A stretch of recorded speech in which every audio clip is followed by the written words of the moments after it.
Hi, and welcome back to the Save It for Parts channel. Today I'm going on a small road trip out to the western Twin Cities suburbs, and we're picking up some junk from a local surplus auction. So I'm driving out to kind of the middle of nowhere. I thought this auction was in Edina, but it's in Medina. I forgot there was a Medina. At the light, turn right onto Baker Park Road. I'm fighting my GPS for the audio here. So these online surplus auctions are not only a great way to get cheap junk, but they're a good way to see different parts of the city or the suburbs or the outer ring suburbs here that I would never see otherwise. All right, so just picked up my radio, and it's actually multiple boxes of radios. The auction listing made it look like there was one handheld radio. There's definitely more than one. I'm back home, and it's time to find out, what did I buy? I threw a bid of under $100 on all of this. I thought it was one radio from the original auction listing. I think they edited the listing towards the end, but maybe they didn't realize what they were selling either. The one radio that I saw in the pictures goes for about $150 on eBay, and I think I got a lot more than that. So let's take a look in here. In this box, it looks like we have some speaker mics, brand new. Apparently, they still have the manuals here. I believe these are all the same thing. We have a bag of stuff. There's some kind of external antenna, like a little mag mount antenna. Let's jump into the big box. We have another Kenwood instruction manual, and okay, power cable. And this is, wow, okay. So this is a multiple charger. This is, again, it looks like it's brand new. This looks like it will charge a bunch of Kenwood handheld radios. And the cats love to assist with unboxing videos because it means they get the boxes. Hi, are you helping? Hi Fluff, you gonna help too? So I'm thinking in this box we might have 6 radios. And it looks like we have 8 radios. So yeah, this is way more than I thought I was buying. Yeah, if these are all here, these look like a NX-200G Kenwood VHF digital transceiver.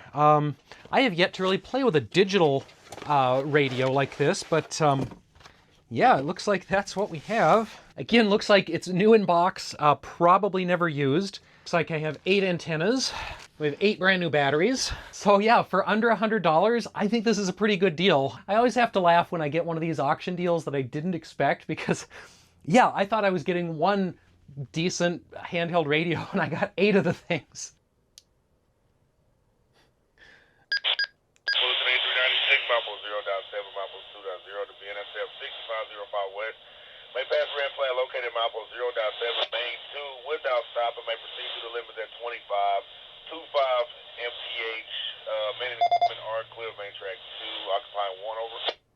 That's the correct repeat for the 6505 West, over. Thank you, correct repeat. Copy, find out. So while these are brand new in package, they have been provisioned or programmed for a local company, actually a railroad maintenance company, and they're all on, well, at least this one is on railroad channels. So it's already programmed for railway frequencies. I was just scanning through, I could hear some railroad traffic, so that's kind of interesting. I assume the rest of these are programmed similarly. It looks like maybe these were set up for some company and then just never used. Yeah, I'm gonna have to do a little more digging and figure out if these are on any other channels. I can't really use them myself on a railroad channel because I don't have a license to transmit on railroad frequencies. I could use them as scanners to listen to railroads, or I think I could reprogram them. We're going to have to look into that and see if I have the right software to program these. Can I use open source software for that? I just took the charger out of the packaging and it smells terrible. It's off-gassing all kinds of horrible factory carcinogens, so I might charge this out in the garage. And you gotta love companies that look at the established standard for power cords used all over the US and they decide, no, we're gonna do something different. So we've got what looks like the form factor for a regular computer power cord, but no ground pin on it, because Kenwood just had to be a little different than everyone else. They had to have a special power cord that you have to buy from them. You can't just use any power cord. I could go on a long, long rant about companies doing stupid proprietary nonsense like this. Since I am obviously not a railroad, I can't really use these radios as is. We're going to have to reprogram them.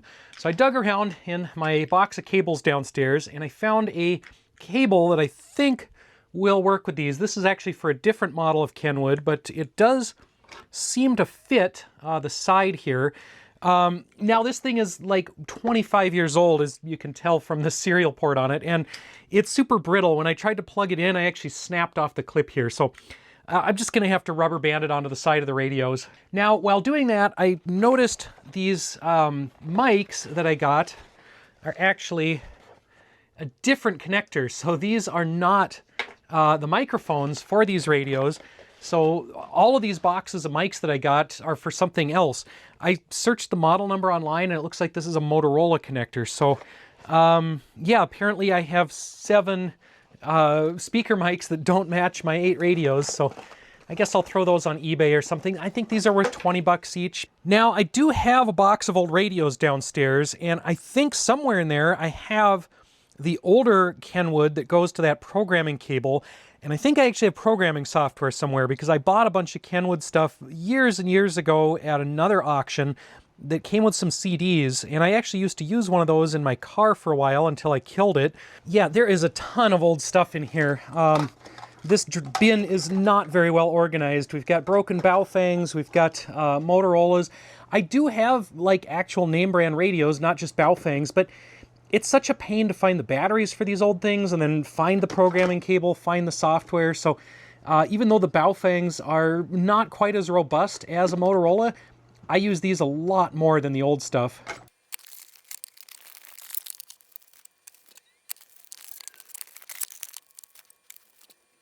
I have to say, this is a pretty good haul for around $100.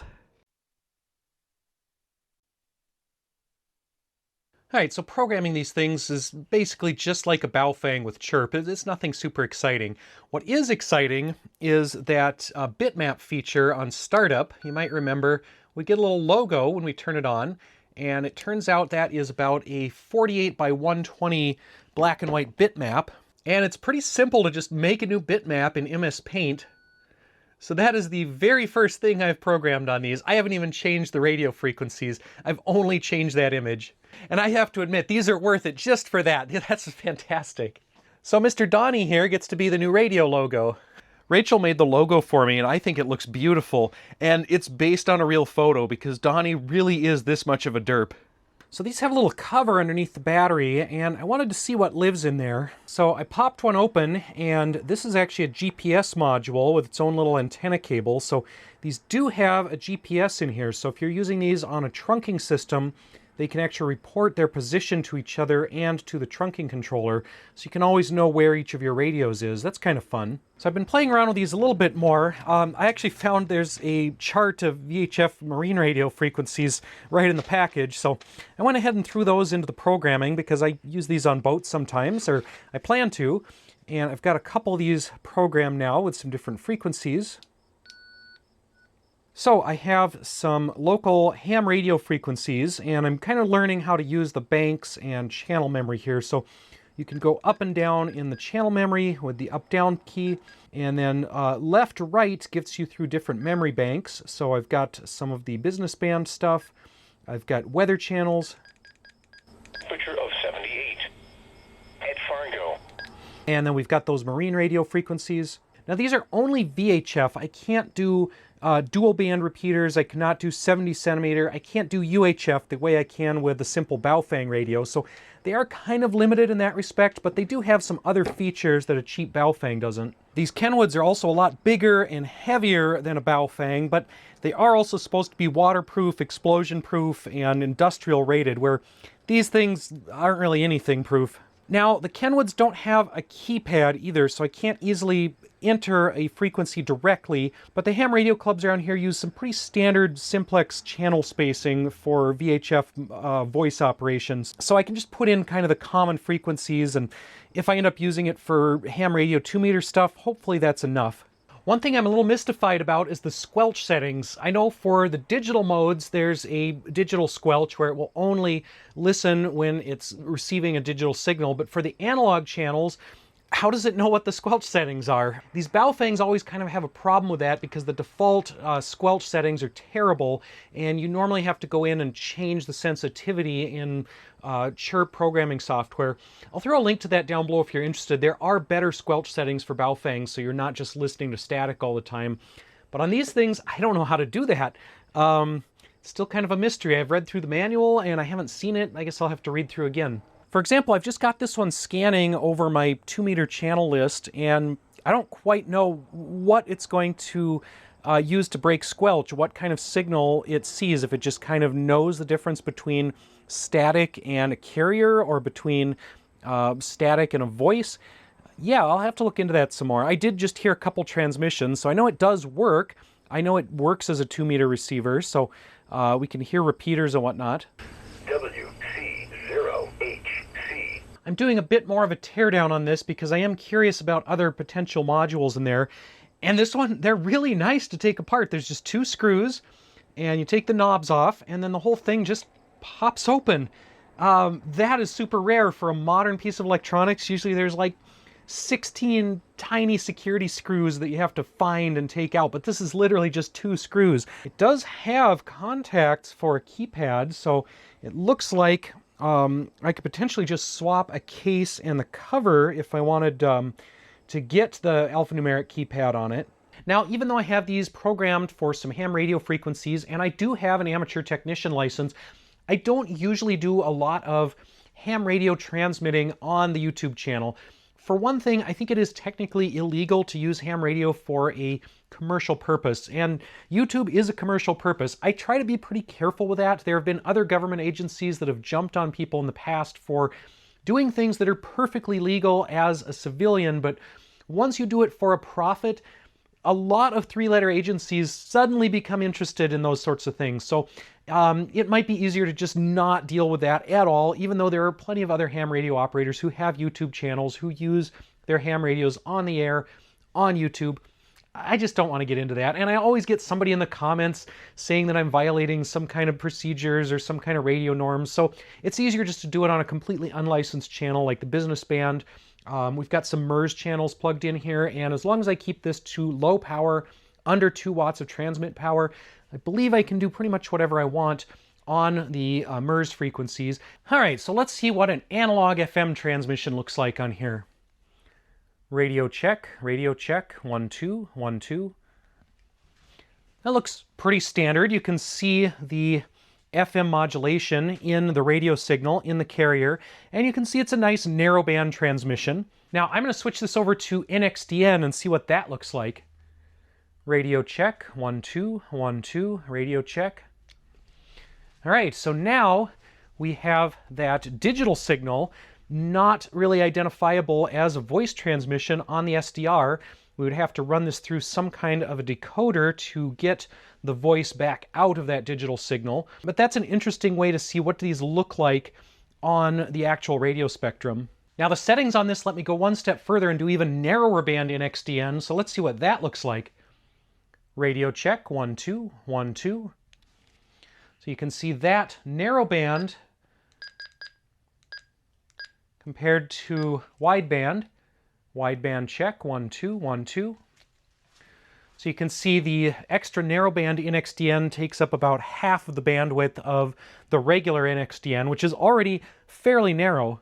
So I'm sure experienced radio folks know all of this stuff already, but this is actually the first time I've ever used a digital FM transceiver. This is the first time I've used a digital mode on VHF radio, and I learn a lot by actually looking at the spectrum, looking at the software to find radio, seeing what does it look like to have a digital transmission versus an analog transmission. So this is all a learning experience to me, and if you've never played around with a digital mode radio like this yourself, maybe it's a learning experience for you too. If you're just scrolling around the radio spectrum with an SDR, you see and hear digital signals like this all the time. Here are a bunch of them up in the UHF band. If we tune into one of these, it's going to sound very similar to the digital transmission on that Kenwood. Now, most of these are probably not voice transmissions. These are probably IoT. These are probably devices out there like alarm systems or monitoring systems, industrial controls checking in. There could be some voice transmissions in here. There could be some public safety stuff. There could be some business band stuff that is using digital frequencies, but I don't really know without having a decoder for DMR, for NXDN, for some of these other digital standards. I really have no idea what I'm seeing and hearing here. And that is something I'd like to learn about more. I'd like to figure out if I can decode some of those digital signals with SDR++ or other SDR software, or at least figure out which ones are voice, which ones are security devices and industrial devices just talking to each other. It would be interesting to know that, but that's outside of the scope of this video. For now, I just wanted to play with these radios, and I'm learning a little bit more about how some of these radios work and some of the other things that I see on the SDR spectrum, and that's really interesting to me. All right, so what am I going to do with all these radios? Well, they kind of have to be together because they have just one charger. I did look online. A legit branded charger is about $50, and you can get sketchier ones on Amazon for $20 that may or may not set your radio on fire. But so I could break them up. I could put some in different places like a boat or out at Sandland. I could bring the entire bank here out to Sandland and just use these as tunnel radios, use these when we're digging tunnels, when we're running around the property. And I would like to do a video in the future comparing different radio frequencies for use underground. That's going to be a different project and a different video in the future. These are going to be pretty useful, I think, for boating, since I can put them on VHF marine frequencies and they are waterproof. That'll be really nice. I can just bring these along in a kayak. I can bring them along on my speedboat, on other boat trips. I've brought Baofangs along before, but they're just not quite as waterproof. So these are a little bit nicer for that, potentially. And then I can potentially do more ham radio stuff in the future. That's something that I always want to get more into. I always want to do more ham radio things. I just never quite have time. And I don't really have a good ham shack. I just have a collection of handhelds. I have another box of handhelds in the basement. That's convenient for certain operations. It's not very convenient for other things. So that's something that I want to improve in the future. And I think these can support other projects in the future, other projects on the channel if we want to learn more about digital radio. Like I said, I'd like to learn more about DMR, if we'd like to learn about encryption, about scrambling, about other things.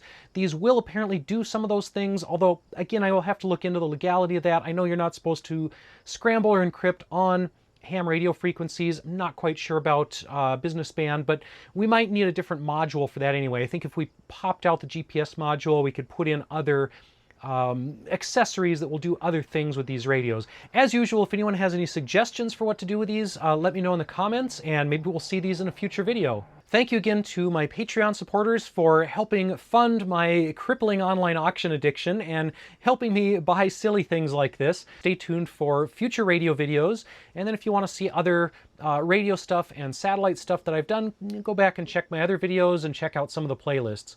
Finally, thank you to everyone for watching, and we'll see you next time.